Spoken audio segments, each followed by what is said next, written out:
मित्र, माझं नाव गोपाल रामदास सेठे और मैं नागपुर सिटी के बाजू में एक मेरा खेड़ा गांव है जलाल खेड़ा, वहाँ का मैं रहीवासी हूँ। मैं जब 12 साल का था तब मैं मुंबई महानगरी में कुछ अपने सपने लेके कुछ बनने के लिए मुंबई चला गया था। जब मैं वहाँ पे मुंबई में जाने के बाद मैं अपना अस्तित्व बनाया और अपनी पढ़ाई वगैरह जो अपना काम धंधा नौकरी धंधा करके मैं अपना वापस स्थायिक हो गया। और ऐसे चलते आगे चल के मैंने अपना विवाह करके मेरे साथ 2 नन्ही मुन्नी मेरी 2 बच्ची थी।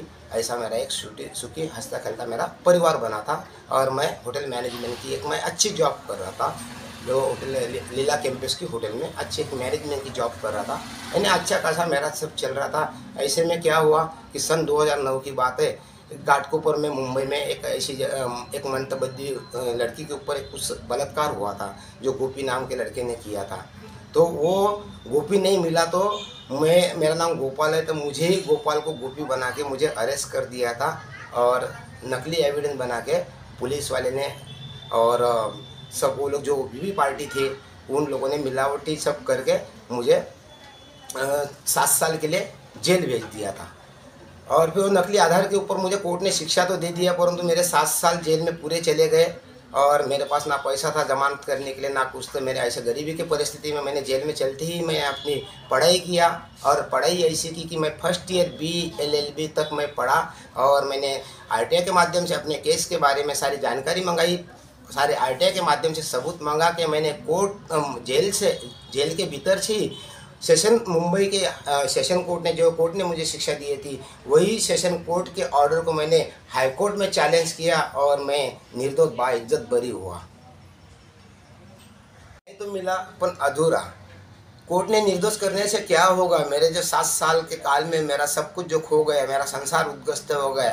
मेरे 2 बच्चे अनाथ आश्रम में चले गई। मेरे बीवी ने दूसरा विवाह किया क्योंकि मेरे ऊपर रेप का कलंक लगा था, रेप का आरोप लगा था। इसी के चलते उसने दूसरे का हाथ थाम ली।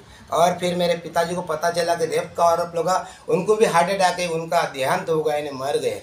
फिर ये सब देखते हुए मेरे माँ का ये सब सदमे में मेरे माँ का भी मानसिक संतुलन खराब हुआ और आज माँ भी मेरी पागल जैसी भटक रही है। मेरे बच्चे को 7 साल के बाद मैंने अनाथ आश्रम से जब बाहर लाया तो वो शादी की उम्र हो गई।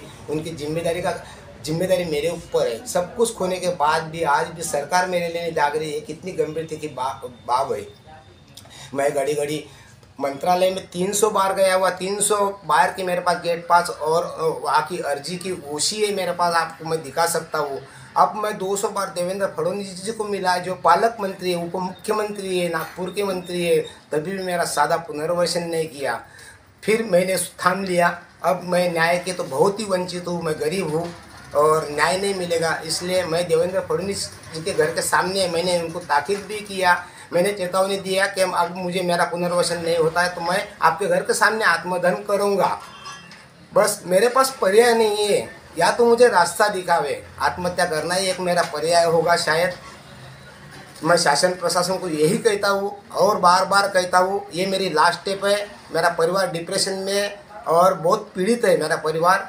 और अगर सरकार हमारा पुनर्वसन नहीं करती है तो हमारे पास आत्महत्या करने के बगैर कोई पर्याय नहीं होगा। इतना भी जरूर कहूँगा, मैं गरीब हूँ, न्याय के वंचित तो हूँ, लेकिन मैं ज़रूर इतना एक पत्रकार भाई की और ये जो मीडिया की थोड़ा मैं इसलिए उनको भी मैं धन्यवाद दूंगा और मंच दूंगा, क्योंकि आज मेरे जैसे गरीब आदमी को ये स्टेप तक पहुंचाया कि मेरे सारे पत्रकार भाई ने मेरी हर जगह पे मेरी अच्छी न्यूज़ छपवाई, सरकार तक दिखाई।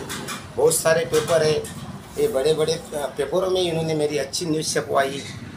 और फिर मुझे यहाँ तक आज मैं मांग कर सकता हूँ, ऐसी जगह पे मुझे ला के रखाया, न्यायालय तक मुझे पहुँचाया, सरकार तक मेरी बात नहीं पहुँचाई। और मैं ये पेपरों के माध्यम से मैं आज जहाँ न्याय मांगना चाहिए उन्होंने अधिकार मुझे जान के दिए। और मैं ये अपना लोकतंत्र के चौथे थंब को, ये मीडिया भाई को मैं सुबह धन्यवाद कहना चाहूँगा कि ऐसे आप गरीबों के साथ रहिए, देश हमारा ज़रूर प्रगति करिए।